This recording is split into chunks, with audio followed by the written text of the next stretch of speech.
Assalomu alaykum. Bugun sizlar bilan koreys tilidagi navbatdagi grammatik qo'shimchalarni ko'rib chiqamiz.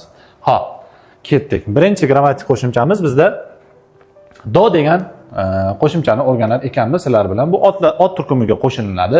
Ham degan tarjimani beradi o'zbek tilimizda. Va men ham, u ham, do'stim ham, onam ham va ham degan so'z qayerda kerak bo'ladigan bo'lsa, mana shu qo'shimchani qo'shish bilan kifoya qilamiz. Bunda unli undosh deb qarab o'tirilmaydi.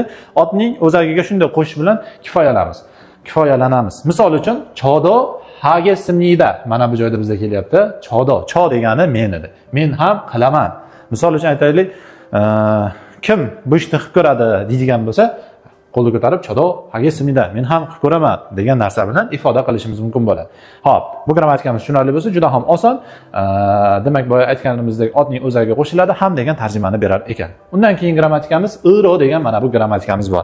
Bu grammatikamiz bizda ot turkumiga oid bo'lgan so'zlarga qo'shiladi va tarjimasi ga orqali degan narsalarni beradi. Mana shu joyda eslab qolishingizni maslahat berardim. Bundan keyin grammatikani ko'ramiz, juda ham o'xshash holatda bo'ladi, lekin bu ot turkumiga qo'shiladi, yo'nalishni bildiradi va tarjimasi orqali deb ham kelishi mumkin, ga deb ham kelishi mumkin. Shu joyini yaxshilab eslab qolamiz. Va bu unli undoshga qarab qo'shiladi. Demak, undosh bilan tugaydigan bo'lsa, bizda ot turkumiga oid bo'lgan so'zlarimiz iro shaklida qo'shiladi.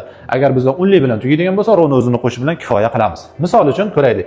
Chiburo qayo.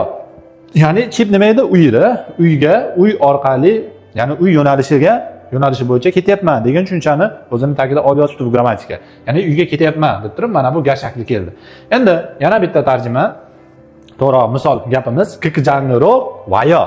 Ya'ni kikjang nima edi? Kinoteatrda bizda kinoteatrga kel yoki keling degan tushuncha bo'ladi. Yoki bo'lmasa kinoteatr orqali keling, kinoteatr yo'nalishida keling degan gap aytadigan bo'lsak, mana bu narsani aytsak bo'laveradi. Demak, ga va orqali degan ot turkumiga oid so'zlarimizga shunday qo'shimchalar qo'shish kerak bo'ladigan bo'lsa, mana bu iro degan shaklda qo'shish bilan biz yasar ekanmiz. Misollarimiz mana bu shakllarda bo'lar ekan. Xo'p, bu tushunarli bo'lsa, keyingi darsimizga, keyingi grammatikamizga ketdik. Bu fe'llarga qo'shiladi. Eslab qolinglar, sifatga qo'shilmaydi. Fe'llargagina qo'shiladi-da, bizda iro. Boyaginga o'xshashi farqi nima? Faqatgina mana bu o, ya'ni nargida o deb pastidan yozilgan bo'lsa, bunda o deb turib yonidan yozilyapti. Yana bir farqi fe'llarga qo'shiladi. Nargisi bizda otlarga qo'shilar edi. Buni tarjimasi gani yoki bo'lmasa ba'zi holatlarda ga degan tarjimani ham berib qoladi.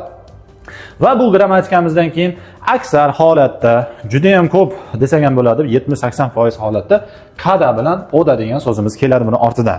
Ya'ni gani bordim, keldim degan so'zlarni ifoda qilib keladi. Xo'p, buni misollarda ko'raylik. Pap, mogoro, qayo.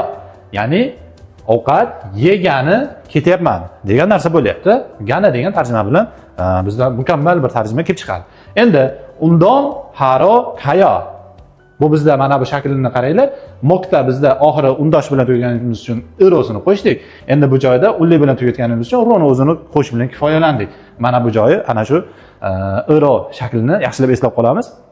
Unli undosh qarab qo'shilishi. Xo'p, undan haro qayo, ya'ni mashq qilgani, ya'ni sport bilan shug'ullangani, ketyapman degan narsani biz yozib oldik. Va ortidan e'tibor qilsalaring, kada degan fe'lni olib keldik. Buni o'rnida oda yoki bo'lmasam shu xatti-harakat, borish, kelishga doir bo'lgan qandaydir so'zlar bor. Keyinchalik xudo xolasa yana o'rganamiz. Bu so'zlar ham kelishi mumkin. Misol uchun, aytaylik tanida degan so'zimiz bor. U so'z kelishi mumkin. Yoki va hokazo yo'nalishni bildiruvchi ba'zi bir so'zlarimiz kelib qolishi mumkin. Buni yozib olamiz daftarimizga va sizlar bilan uyga vazifa qismiga ketdik. Uyga vazifa qismida bu gal ham sizlarga kasblarga oid bo'lgan so'zlarni uyga vazifa qilib berishlikka qaror qildim va bu narsa chigop. Birinchisi bizda o'zi kasb degan. Chigop deb o'qiymiz. Undan keyin konchukka, arxitektor. Yorisa bizda oshpaz, povur. Unjon kisa, haydovchi, mashina, umuman transport vositasini haydaydigan haydovchi.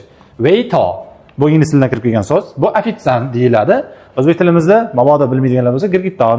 Hop, shu bu uy bekasi, ya'ni uyda o'tiruvchi ayollarimizning aytadigan bo'lsak, chubu deb aytamiz. Hop, yaxshi, bu so'zlarni yozib olamiz. Yanagi darsgacha xudo xolasa yodlab, yanagi darslarimizda ko'rishguncha xayr.